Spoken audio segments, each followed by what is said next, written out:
예, 지금까지 초기 불교와 대승불교에 대한 강연을 들었는데 대승불교 중에서 중간 사상하고 유식 사상 거기에 있어서 번뇌에 대해서 살펴봤습니다. 이제부터는 대승불교 중에서 선불교에 있어서 번뇌론에 대해서 살펴볼 텐데요.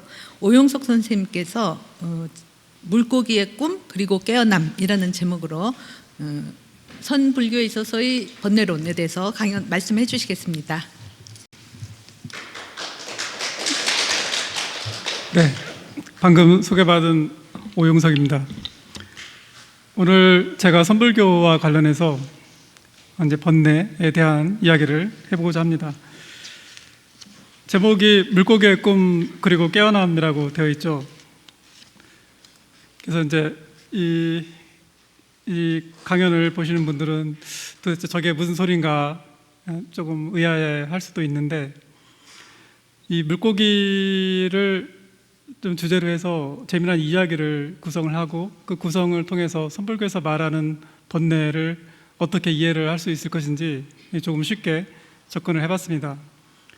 일단 기본적으로 오늘 말씀드릴 것들을 정리를 해서 말씀을 좀 요약을 해서 드리면, 일단 선불교에서 이야기하는 번뇌를 대하는 방식이 어떠한가에 대한 이야기를 먼저 하고, 그 다음에 꿈에서 깨어난 물고기라는 주제를 가지고 발심과 그 다음에 그 불성 그리고 그러한 과정을 도와주는 해탈 물고기 이런 것들을 가지고 어떻게 우리가 본각에서 식약으로 깨어나는가에 대한 이야기를 구성을 했고요.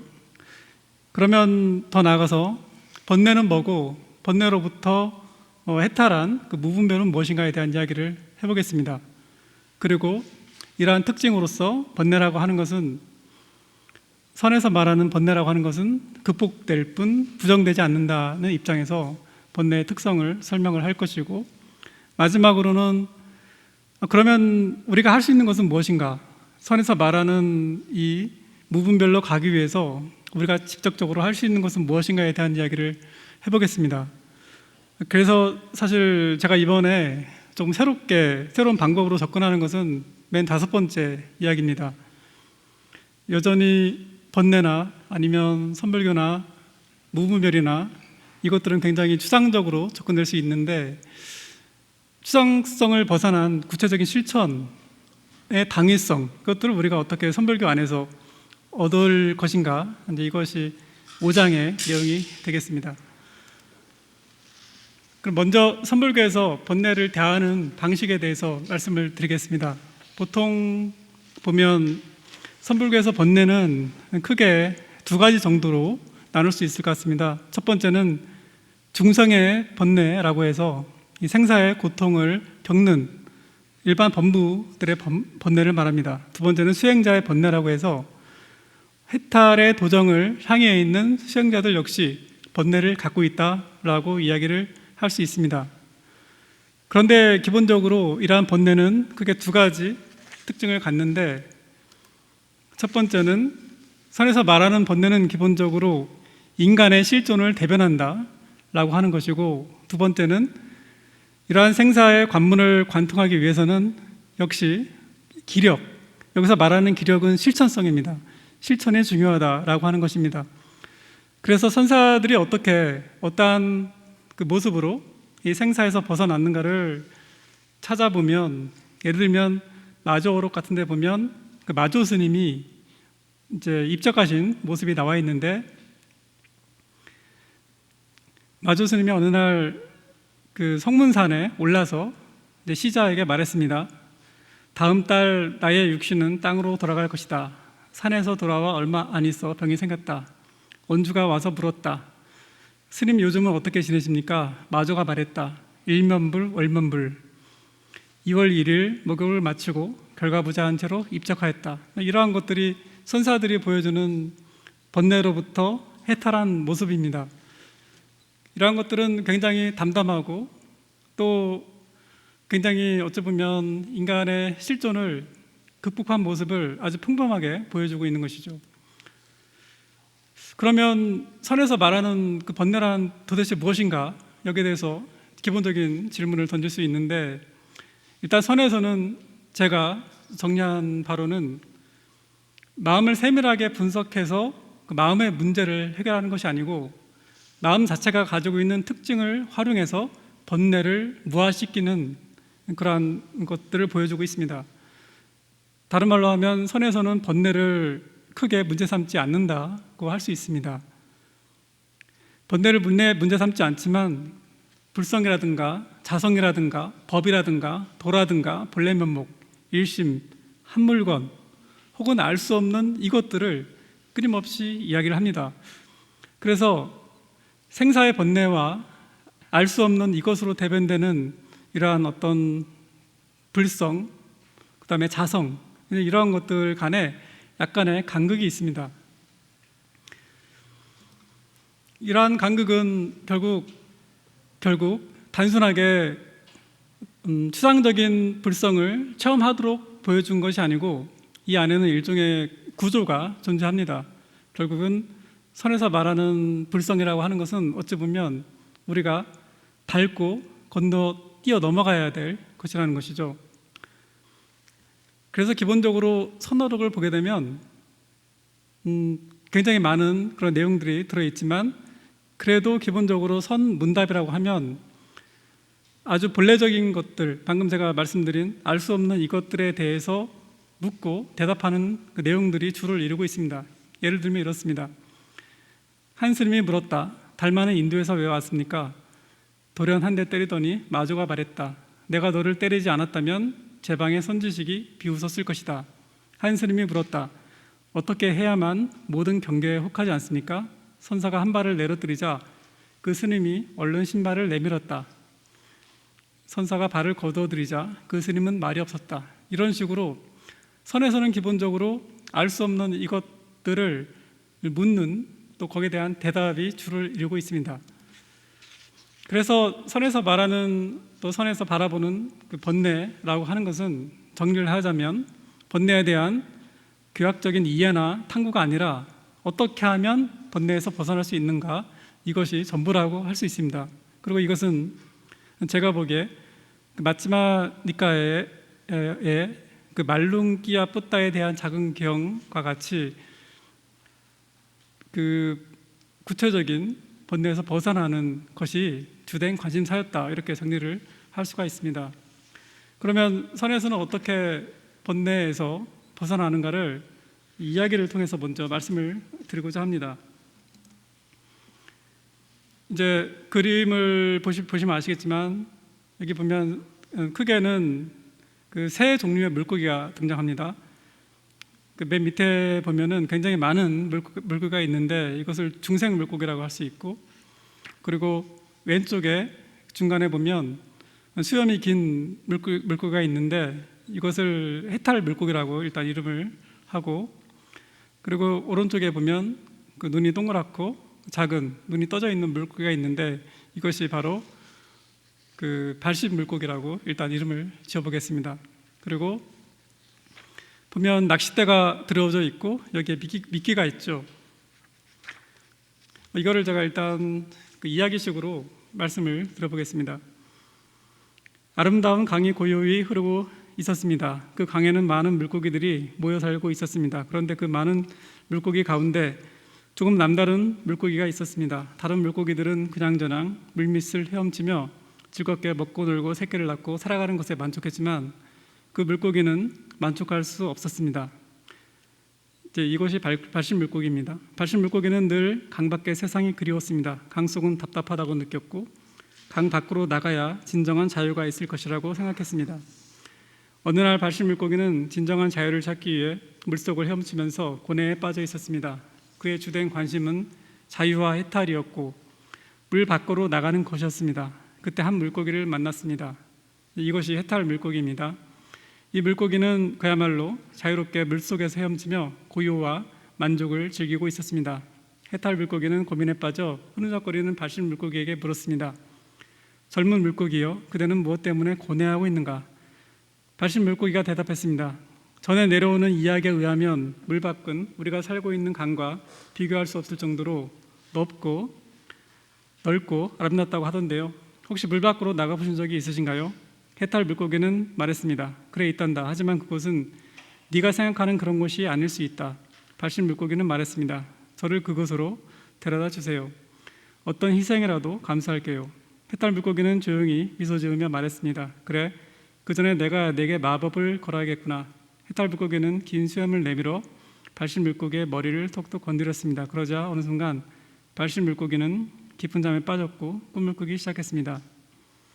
여느 때와 같이 발신 물고기는 진정한 자유를 찾아 강속을 이리저리 헤엄치며 다니고 있었습니다. 들려오는 이야기에 따르면 물 밖으로 나가면 정말로 자유로운 세계가 펼쳐진다는 것이었습니다. 그때 어디선가 사람들의 소리가 들리기 시작했습니다. 그리고 얼마 안 있어 발신 물고기가 가장 좋아하는 지렁이 한 마리가 눈앞에서 춤추고 있는 것이 보였습니다. 그러자 발신 물고기는 지렁이를 덥석 물었습니다. 그런데 어찌된 일인지 그의 몸은 크게 공중으로 떠올라 땅바닥에 심하게 내동댕이 쳐졌습니다. 그 순간 발신 물고기는 낚시 바늘로 인한 심한 고통과 갈증 그리고 숨 막힘에 휩싸였습니다. 그는 온몸으로 괴로움을 느끼며 거의 죽어갈 듯한 고통에 몸부림쳤습니다. 그러나 그를 잡은 사람은 마음씨 착한 낚시꾼은 해탈 물고기의 변신이라고 할 수 있습니다. 낚시꾼이었습니다. 착한 낚시꾼은 고통에 몸부림치는 작고 여린 물고기를 놓아주기로 하였습니다. 그리고 말했습니다. 이제 너의 집으로 돌아가 자유롭게 살아라. 발신 물고기는 강 속으로 내동댕이 쳐졌습니다. 맑고 시원한 강물이 그의 몸에 닿는 순간 그의 모든 고통은 일순간에 사라졌습니다. 그는 비로소 물속에서 진정한 자유를 느꼈습니다. 그리고 문득 잠에서 깨어났습니다. 그리고 그는 다시는 자유를 찾아 헤매지 않았습니다. 그는 찾아야 할 자유가 따로 있지 않다는 것을 깨달았습니다. 그는 본래 자유였기 때문입니다. 이제 이것이 제가 선에서 말하는 그 번뇌 그리고 거기서 깨어나는 것들에 대한 전체적인 것들을 이야기식으로 구성을 해본 것입니다. 아까도 말씀드렸다시피 이제 중생 물고기라고 하는 것은 무명 중생을 상징하는 것이고 발신 물고기는 발심 수행자를 상징하고 해탈 물고기는 선지식 그리고 미끼라고 하는 것은 아까 말씀드렸던 새로운 번뇌에 해당하는 즉 불성이라든가 자성이라든가 도라고 하는 것들에 해당이 됩니다. 그럼 먼저 발신 물고기의 그 번뇌와 불성에 대해서 잠깐 이야기를 해보겠습니다. 선불교의 기본적인 전제는 인간에 대한 절대적인 긍정이라고 할 수 있습니다. 석가모니 부처님의 깨달음이라고 하는 것은 일체 중생이 다 부처가 있다는 것이었고 선에서는 이것들을 연역적으로 탐구를 합니다. 우리가 어떤 수학 문제를 풀 때 답을 알고 먼저 답을 알고 그 과정을 유추하는 것과 똑같습니다. 그래서 선의 시작은 부처님께서 수행했던 그런 어떤 방법적인 것에서 시작하는 것이 아니고 이미 부처님께서 해답을 내놓은 그 해답에서 시작을 한다고 볼 수 있습니다. 마조오록에는 그래서 본래 붙어 있는 것은 지금도 있다. 그러므로 도를 닦거나 좌선할 필요가 없다. 이것이 바로 열의 청정선이다라고 하는 등의 이제 이야기가 나오는데 같은 내용이라고 할 수 있습니다. 그리고 육조당경에는 불성에 대해서 이렇게 말합니다. 그 모든 경서 및 문자와 소승과 대승과 시부부의 경전이 다 사람으로 말미암아 있게 되었나니 지혜의 성품에 연유한 까닭으로 능히 세운 것이니라. 이런 식으로 이야기를 합니다. 그런데 선에서 중요한 것은 바로 깨달음이라고 할 수 있습니다. 그러면 왜 선에서는 깨달음을 통해서 중생과 부처를 이야기하느냐라고 했을 때 기본적으로 중생과 부처가 본래 다르지 않은 것을 강조하기 위해서이고 더 나아가서 보통 중생의 번뇌라고 하는 것은 그 자체가 실체가 없는 무자성의 공성이라는 것이고 또한 깨달음은 닦는 것과 닦음의 결과가 동시적으로 이루어지는 것을 보여주기 위해서 깨달음을 기준으로 중생과 부처를 말한다고 할 수 있습니다. 하지만 여기서 우리는 질문을 해볼 수 있습니다. 도대체 실체가 없는 번뇌라면 깨달음이라고 하는 것은 무슨 소용이며 수행은 무엇인가? 이렇게 말이죠. 여기에 대해서 대답할 수 있는 것은 선에서 말하는 번뇌라고 하는 것은 하나의 실존적인 계기고 이것은 새로운 방식의 번뇌로서 알 수 없는 이것, 불성, 자성 등으로 표현할 수 있다. 그리고 이러한 것들을 깨닫기 위해서 선에서는 행갑과 이 선문답이 강조가 되는데, 이 선문답에서 말하는 특히 발심 수행자가 던지는 질문이라고 하는 것은 실존적인 문제들이 집약된 것이고 응축된 것이고 인간에 대한 순수한 신뢰 그리고 스승에 대한 절대적인 귀의를 전제로 발화되는 것이다 라고 이야기를 할 수 있습니다. 그래서 이 아까 제가 보여드렸던 그림에서 보시는 것처럼 선에서의 수행이라고 하는 것은 선문답으로 대변이 되지만 그것은 하나의 관계를 말한다고 할 수 있습니다. 선의 수행이라고 하는 것은 혼자서 하는 수행이 아니고 어찌 보면 그 선지식과의 관계 그리고 타자들과의 관계 속에서 이루어진다고 할 수 있습니다. 그러면 선사들의 역할은 무엇인가? 기본적으로 선사들은 발심한 수행자를 깨닫게 하고 아직 발심하지 않은 수행자는 발심하게 합니다. 예를 들면 주당집에 이런 내용이 있는데, 황상람이라고 하는 사람이 사람이 어느 날 그 대안사에 이르러서 통곡을 했습니다. 거기에는 양자주라고 하는 강사가 있었는데 강사가 물었습니다. 무슨 일로 통곡하십니까? 라고 했더니 황상람이 좌주 때문에 웁니다. 나 때문에 울다니 무슨 뜻입니까? 이제 이렇게 대답을 합니다. 그래서 황상람은 아직 발심하지 않은 그 수행자를 발심하게 하기 위해서 말 그대로 이제 통곡이라고 하는 행위를 통해서 발심을 도와줬다고 할 수 있습니다. 그래서 선수행자들의 번뇌라고 하는 것은 아직 깨닫기 전까지는 번뇌지만 자각 없이 삶을 허비하는 일반 그 무명 중생의 번뇌와는 구분이 된다. 그리고 또한 이러한 번뇌라고 하는 것은 새로운 번뇌이긴 하지만 그것을 통해서 번뇌를 타파하는 일종의 변주곡과 같은 특징을 갖는다라고 이야기를 할 수 있습니다. 그러면 발심이라고 하는 것은 무엇인가? 아까도 잠깐 말씀드렸지만 선수행에서는 발심은 수행의 시작과 끝을 관통하는 핵심 기제라고 할 수가 있고, 그리고 이 발심이라고 하는 것은 무상에 대한 철저한 통찰을 근본으로 하는 것이고, 또한 발심은 우리 마음의 본래 성품에 대한 철저한 긍정 자체라고 할 수 있습니다. 그래서 발심한 선수행자는 번뇌를 무찌르기 위해서 수행하는 것이 아니고 인간 자체에 대한 근원적인 신뢰를 회복하는 방법으로 본래 면목을 탐구한다고 할 수 있습니다.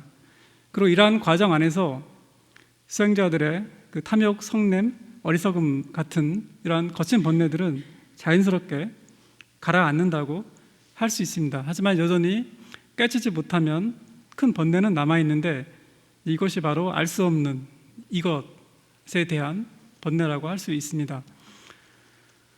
그러면 지금부터는 해탈 물고기의 관점에서 어떻게 그 발심 물고기를 도와주는지에 대해서 이야기해 보고자 합니다. 다시 한번 정리를 해서 말씀드리면 이 선수행자에게는 발심이라고 하는 것이 굉장히 큰 것이고, 또한 선수행자의 번뇌라고 하면 그것은 일반적인 번뇌와 다르게 오욕을 가라앉히는 번뇌고 새로운 도약을 암시하는 그 응축된 번뇌이다라고 이야기할 수 있고요. 그리고 이제 이러한 것들은 그냥 이루어지는 것이 아니고 임재 어록에 나온 것처럼 체구연마, 정말 몸으로 그렇게 도전해서 또 열심히 실천하는 것을 통해서 얻어지는 것이라 하고 말을 할 수가 있습니다. 그래서 선에서는 기본적으로 이 각고 분투, 이 체구 연마의 과정이 이 선지식과의 만남을 통해서 이루어지고요. 이 과정을 통해서 이신 전신과 직지 인심 이것이 이루어집니다. 더 나아가서는 선지식은 발심한 수행자의 상태를 간변하고, 더 나아가서 어떤 깨달음이 있으면 그런 깨달음이 올바르면 인가도 해주고 하는데, 선에서는 이러한 선지식과의 관계가 중요한 이유가 이러한 관계를 통해서만이 이 선수행자가 그의 깨달음이 객관적인 시야를 확보할 수 있고, 더 나아가서 대승적인 시야를 확보하고 역사적인 사건으로 승화돼서 우리가 살아가는 이 사회에 공헌도 하고 이것을 통해서 신뢰와 객관성을 얻을 수 있다라고 저는 보았습니다. 그래서 일반적인 개인적인 어떤 독학의 수행도 있지만 선에서는 기본적으로 그 전통을 통해서 이러한 선지식과의 관계를 통해서 깨달음을 서로 전수한다. 그러한 전수라고 하는 그 내용 안에는 그렇게 객관화라고 하는 것이 있고, 그 객관화라고 하는 것은 그 대승불교에서 이야기하는 중생구제라든가 그 자비와 연관을 지을 수 있다, 이렇게 말씀을 드릴 수 있습니다. 그러면 그 백장 스님이 이야기했던 삼구투가를 기본으로 아까 제가 말씀드렸던 이야기를 다시 한번 해보도록 하겠습니다. 이 삼구투가라고 하는 것이 제가 오늘 말씀드리고자 하는 선수행 선불교의 번뇌론을 이제 그 집약한 것이라고 할 수 있고요. 삼구투가는 기본적으로 초선, 중선, 후선으로 되어 있습니다.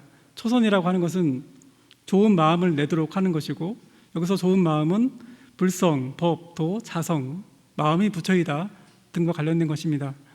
아까의 이야기를 빌려서 말씀드리면 발신 물고기가 미끼를 물도록 하는 것이 초선에 해당이 되는 것이고, 중선이라고 하는 것은 좋다는 마음마저 타파하는 것을 말합니다.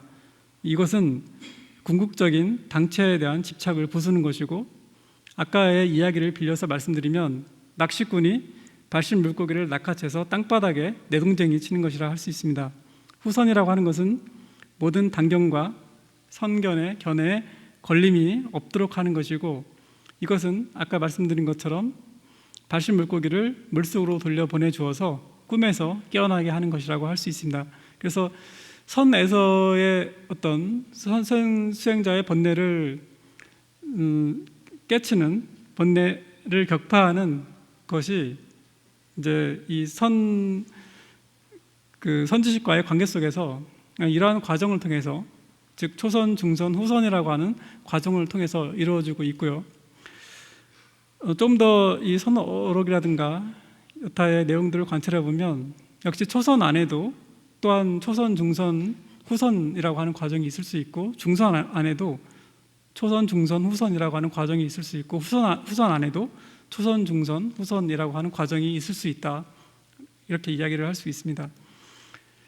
조당집에는 그래서 이런 말이 나옵니다. 지금도 많은 사람들은 마음을 부처라 하고 지혜를 도라하며 보고 듣고 느끼고 아는 것 모두를 부처라 한다. 만일 이렇게 안다면 연야 달다가 머리를 가지고 있으면서도 머리를 찾는 꼴이다. 있음과 없음은 서로가 유무의 형상을 이루는 것인데 어느 것을 도라 할 것인가? 그러므로 마음을 결정코 알면 결코 부처가 아니고 지혜를 결정코 알면 결코 도가 아니다. 그러니까 선에서 말하는 수많은 부처라는 개념, 그 다음에 도라는 개념, 이런 어떤 불성, 자성, 이런 것들의 개념이 사실은 단편적으로 시설된 것이지 그것이 궁극의 요인은 아니다, 이렇게 이러한 내용들이 선어록에서 자주 등장하고 있습니다. 그래서 마음이 곧 부처라는 말을 우리는 많이 들었을 것인데, 사실 이것도 어찌 보면 그 발심한 수행자를 돕게 하기 위한 그런 말이라는 것이죠. 그래서 즉심즉불을 이야기하면 선에서는 비심비불을 이야기를 하고, 비심비불을 말하면 다시 즉심즉불이라고 해서 끊임없이 우리가 갇혀 있는, 또 막혀 있는 상을 깨도록 도와주는 것입니다. 그런데 기본적으로 두 종류의 발심 수행자가 있을 수 있습니다. 선지식과 만났을 때 선지식의 그 만남을 통해서 바로 그 자리에서 중도의 정견에 개합하는 그런 경우가 있고, 하지만 여전히 발심한 상태에서 언어에 깨치지 못해서 알 수 없는 그것에 대해서 계속 묻고 참고를 해야 하는 경우가 있습니다. 이것이 바로 송대의 발달한 가나선이라고 할 수가 있습니다. 그래서 가나선에서 말하는 화두라고 하는 것은 이제 크게 기본적으로 두 가지의 뜻이 있고요. 첫 번째는 실상으로 언어 이전, 생각 이전의 것을 말하는 그런 화두의 의미가 있고, 또 하나는 화두를 깨침의 대상으로 또 의정을 타파해야 되는 것으로 본다라고 하면 일종의 번뇌라고 할 수가 있습니다. 그래서 화두는 생사의 벽을 깨부수는 번뇌이고, 그리고 이것이 화두 수행의 과정 속에서는 율국봉, 금강건 이렇게 경험이 될 수 있습니다. 이걸 다른 말로 하게 되면 선에서 말하는 그 번뇌로부터의 어떤 벗어남이라고 하는 것은 번뇌를 이용한다. 이것이 선불구의 역설이고요. 그리고 이렇게 하기 위해서는 역시 접근하는 방법은 불이법의 중도여야 합니다. 그래서 선에서는 번뇌를 억제하거나 제거해야 할 대상으로 보지 않고 오히려 알 수 없는 그것에 대한 궁금증과 열망을 통해서 이것을 해결하려고 합니다. 가나선의 의정이라고 하는 것이 그래서 이것은 알 수 없는 것이고, 의정이라고 하는 것은 우리의 자아라고 하는 실체적인 자아를 끊임없이 좌절시키는 그러한 과정이라고 할 수 있고, 더 나아가서 이것은 이제 무분별과 무심으로 이어진다고 할 수 있습니다. 그러면 번뇌와 무분별에 대해서 말씀드리겠습니다.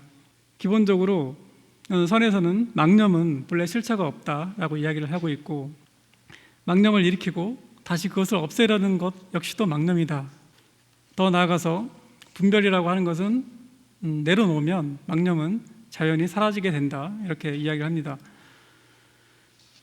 감산덕청에 이제 노자와 관련된 주석이 있는데, 거기서 어떤 그 암과 관련된 내용들을 정리를 해봤습니다. 그래서 알 수 없다 하더라도 성인의 알미라고 하는 것은 일반 중생들의 무지와 다르다라고 하는 것이고, 여기서 한 가지 중요한 것은 성인의 암 없음의 경지라고 하는 것은 반드시 알물 빌려서 들어가야 된다는 내용이 나옵니다. 또한 중요한 것은 망견과 억측을 실체로 보지 않을 때 그때 진정한 알미 드러난다고 이야기를 합니다. 이것을 뇌파 바이오 피드백을 통해서도 이야기를 해볼 수가 있는데, 레스페미 같은 사람들은 뇌 부위 사이에 활동이 같은 위상이 있으면 이 두 가지의 그 차이가 사라지고 두 요소가 통일되지만 그 두 부위의 위상이 다르면 간섭 패턴이 생겨서 자아라고 하는 그런 의식이 형성이 된다라고 하는 내용들이 나오는데, 이것을 선불교하고 다시 전복을 시켜서 이야기를 해볼 수가 있습니다. 즉 우리가 말하는 집착이라고 하는 것은 이렇게 서로 다른 차이를 실체화 시켰을 때 생각나는 것이다. 그래서 무심의 경지라고 하는 것은 이러한 차이와 분별을 넘어서면 무심의 경지에 이를 수 있다, 이렇게 이야기를 할 수 있고요. 이것을 육주단경에서는 무상, 무념, 무주로 이야기를 하고 있습니다. 그래서 무상, 무념, 무주를 통해서 무분별이 가진 특성을 잠깐 설명을 하면, 기본적으로 분별이라고 하는 것은 존재성, 공간성, 싱화성을 갖는 것이고, 무분별이라고 하는 것은 이제 무념과 그다음에 무상과 무주를 말하는데, 시간과 공간을 넘어서는 특징을 갖지만 이 두 가지가 서로 연계 관계에 의해서 나타나고 있다라고 하는 것입니다. 육주 단경에 나타난 무상, 무념, 무주를 제가 그 중도의 그 비유 비무의 관계를 통해서 설명을 해봤는데, 단경에서는 보통 무상, 무념, 무주를 설명할 때 무상을 그냥 상이 없다라든가 무념을 생각이 없다라든가 이렇게 설명하지 않습니다.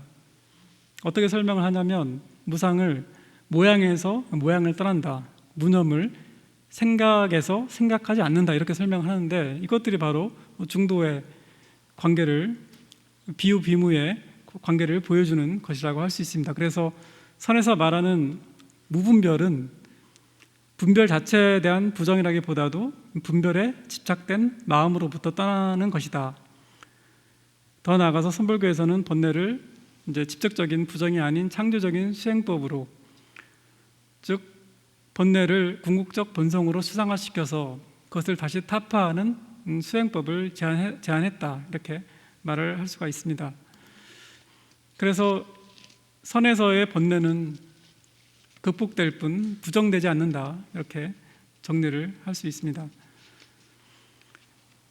다시 한번 선지식의 역할에 대해서 말씀드리면, 선지식들은 발심한 수행자들이 가진 응축된 번뇌를 선문답이나 화두의심을 통해서 극복하도록 하고, 그리고 발심한 수행자들은 오직 모를 뿐의 마음으로, 또 판단 중지된 마음, 개방된 마음으로 그렇게 이제 임하게 된다, 이야기를 할 수가 있고, 또 이러한 것들은 그 니체의 말을 통해서 이야기를 해보면 이렇습니다.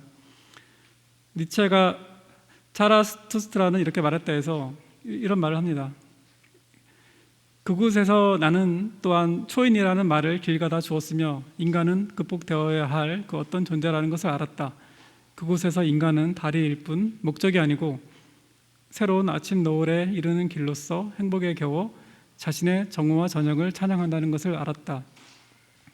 여기서 말하는 초인이라고 하는 것들, 이것은 가립된 개념이고, 인간은 탈존재적 존재이고, 더 나아가서 이것을 선불교와 연관시켜 말하면, 선사들이 부처와 조사를 부정하는 것은 부처와 조사라는 집착에서 벗어나 본래의 자유를 누리라는 간절한 외침을 이야기한다고 할 수 있습니다.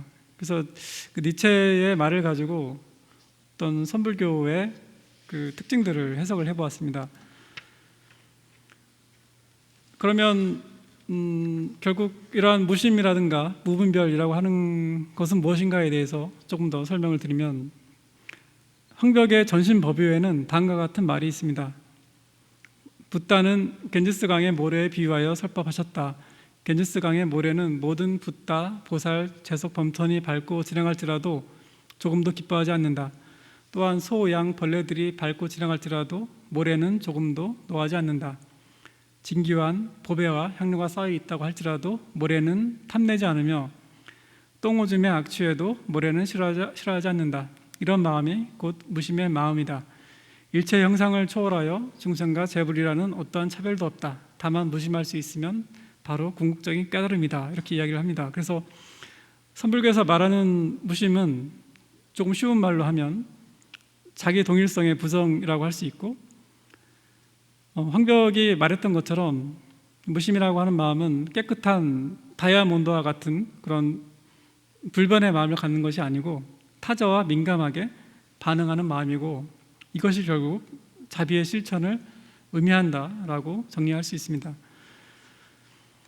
그래서 결국 선에서 말하는 무념법이라고 하는 것은 육조 그 해능이 당경에서 말했던 것처럼 무념의 행을 말하는 것이고, 이 행이라고 하는 것은 바로 무연자비의 실천이다, 이렇게 정리를 할 수가 있습니다. 그래서 어떠한 차별도 없는 자비의 실천이 무념이라고 이야기를 할 수 있습니다.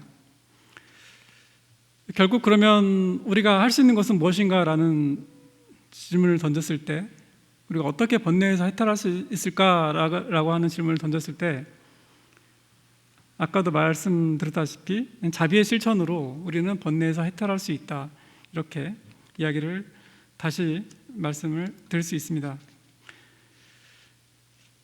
선불교의 기본적인 전제는 인간의 본래 성불이라고 하는 신뢰 속에서 시작하는 것이고, 또한 번뇌의 속성을 꿰뚫는 역설의 수행을 이야기를 하고, 번뇌를 끊어야 할 대상이라든가 닦아야 할 실체로 간주하는 것을 경계합니다. 그리고 수렴된 번뇌로서 알 수 없는 그것에 몰두할 것을 이야기를 합니다. 그래서 이제 우리가 번뇌로부터 해탈하기 위해서 어디에서 출발할 것인가를 다시 한번 생각을 해보면, 이제 물론 무심에서 시작을 할 수 있겠지만, 무심이 자비행이라고 하는 것을 돌이켜 본다면 자비행을 통해서도 우리가 번뇌로부터 해탈할 수 있는 것이 아닌가, 이렇게 정리를 할 수가 있습니다. 지금까지 제가 선불교의 번뇌에 대해서 쭉 말씀을 드렸는데, 가장 하고 싶었던 이야기는 어찌 보면 맨 마지막에 했던 자비의 실천과 관련된 것입니다. 보통 선에서 말하는 무심, 무분별, 이것들이 굉장히 어려운 것처럼 생각하고 있지만 우리가 자비의 실천을 행할 때 드러나는 그 마음의 바탕, 이것이 바로 무심이고 번뇌로부터 해탈하는 시작이 아니겠는가, 이런 고민을 해보았습니다. 네, 이상 발표를 마치겠습니다. 선불교에서의 그 번뇌에 대해서 말씀해 주시면서 강연 잘 들었습니다. 그 번뇌가 그 선불교에서도 범부의 번뇌하고 수행자의 번뇌 이렇게 둘로 처음에 구분을 해주신 것 같아요. 범부의 번뇌는 생사의 번뇌라면 이제 수행자의 번뇌는 그런 번뇌를 벗어나고자 하는 번뇌, 그러니까 해탈하려는 번뇌. 이것 또한 그 알 수 없는 것, 뭐 불성, 자성 이렇게 말씀하셨는데 그 불성에 이르고자 하는 그것도 또한 번뇌다, 이렇게 그 이제 수행자의 번뇌다 이렇게 말씀을 해주시는 것 같고, 그런 해탈하려는 거가 왜 번뇌지? 번뇌를 넘어서는 것도 번뇌라고 그러면 이거 어떻게 하는 거지? 이런 의문을 가질 수 있는데 선생님께서는 그러니까 번뇌 없음, 불성 이런 것들이 번뇌에 대한 반대, 번뇌에 대한 대립으로 여겨지는 한 그건 진정한 의미의 무분별이 아니고 그 둘 다를 넘어서는 게 진정한 의미의 무분별이기 때문에 그 진정한 의미의 무분별 상태에서의 중도적인 그것은 무심, 또 뭐라고 말씀하셨죠? 무념무상, 무심의 그런 상태여야 된다. 그럼 그 번뇌를 넘어서는 그 무심은 어떻게 이룰 것인가? 선생님 마지막에 강조해 주신 것처럼 자비행으로서 무심을 실천할 수 있다. 그렇게 함으로써만 비로소 번뇌를 극복할 수 있다. 이렇게 말씀해 주시는 것 같고, 어떤 의미로는 번뇌는 굳이 그것을 끊으려고 하기보다는 그것은 자비행을 통해서 보듬는 길을 선생님께서 말씀해 주신 것이 아닐까, 뭐 이런 생각도 듭니다. 예, 질문 선생님 해주실 거 있으면 질문해 주시죠. 다른 선생님들. 예, 선생님 글도 재밌게 읽었고 강연도 아주 재밌게 잘 들었습니다. 방금 그 한자경 교수님 그 질문과 좀 맥을 같이 하는 질문인데, 좀 이제 번뇌를 끊는다. 그러니까 이제 뭐 화두나 이제 이런 거에 몰두하는 그런 번뇌를 통해서 번뇌를 끊는다. 이제 그런 이야기가 어떻게 선생님께서 이게 좀 창안을 하신 용어인지. 네, 그렇습니다. 그 전에 이렇게 뭐 선사들이 하고 뭐 그런 이야기는 아닌가요? 선생님께서 한번 그렇게 해석을 하신 건가요? 어떤? 글쎄요, 뭐 제가 이거를 이렇게 딱 뭐 독창적으로 했다라기보다 이제 수많은 선어록과 이제 가르침을 통해서 제가 그렇게 정리를 한 겁니다. 네. 글쎄, 근데 이제 번뇌라는 말을 뭐 우리가 뭐 좀 다의적으로 쓸 수도 있을 것 같은데, 그래도 이제 일반 중생들이 시달리는 번뇌망상하고 이제 화두에 몰두할 때에 뭐 그것도 우리가 이제 번뇌망상이라고 할 때 번뇌망상이라고 한다면 그 경우에도 번뇌망상하고는 또 성격이 너무나 다르기 때문에 네. 그야말로 이제 일반 중생들이 시달리는 번뇌망상은 막 제멋대로 일어나잖아요. 이거 어떤 조건만 부딪히면 막 일어나는 것이고, 근데 이제 뭐 화두를 잡는다고 할 때는 거의 이제 그런 번뇌들을 다 쳐내버리고 이제 그 화두의 의식을 모으는 거니까 어떤 의미에서 마음이 이렇게 어떤 조건에 따라서 막 흔들리는 상태가 아니기 때문에 그걸 번뇌라고 하는 게 과연 적합한 것인가 그런 생각을 좀 해봤습니다. 예, 네. 일반 범부의 번뇌하고 번뇌를 끊으려는 수행자의 번뇌, 그 같은 개념으로 쓰기보다는 좀 그래도 구분해야 되지 않냐, 뭐 이런 질문이신 것 같습니다. 네, 일단 그래도 이제 수행자도 번뇌가 있다, 그죠? 수행을 하는 사람들한테 물어보면 네, 번뇌가 있습니다. 네, 그래서 뭐 개념적으로 분류를 한 것이긴 하지만 실존적으로 선에서는, 선불교에서는 번뇌가 사실 문제가 되지 않는다라고 말씀을 드릴 수가 있고요. 번뇌라고 하는 것이 우리 마음의 상태를 보여주는 일종의 바로미터, 발판 같은 것이기 때문에 번뇌를 통해서 또 우리가 해탈할 수 있다. 뭐 이런 측면에서 본다면 번뇌라고 하더라도 제가 보기엔 큰 문제가 될 것은 없다고 생각합니다. 이런 방식으로도 생각해 볼 수 있을 것 같아요. 그러니까 일반 범부들이 가지고 있는 번뇌가 그 번뇌의 고통의 병에 빠져 있는 거라면은 수행자는 그 번뇌를 극복하려고 하기 때문에 이제 약을 찾는 거고 약을 구한 거고 약을 먹는 거다.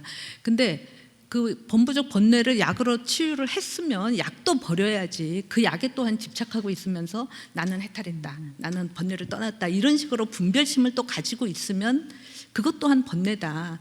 그러니까 병을 버리면서 같이 약을 같이 버려야지 약에 집착해 있는다면 그건 일종의 번뇌 아니겠냐. 뭐 이런 의미로 생각해 보면 네. 예, 번뇌. 선불교가 가지고 있는 강점이 방금 말씀하신 그 약에 대한 집착을 버리게 하는 이 점이 상당히 중요한 것이고, 약에 대한 집착을 버렸을 때 인간이 진짜 진정으로 자유자재하게 예. 된다라고 하는 실존적인 특징을 선에서는 너무 잘 보여주고, 그것이 결국 일상이라고 하는 또 구체적인 자비의 실천으로 나아가는 것이 아닌가. 그래서 저는 처음에 말씀드렸다시피 이 선불교가 가진 기본적인 특징은 우리가 딛고 있는 이 땅을 중시한다 이렇게 생각합니다.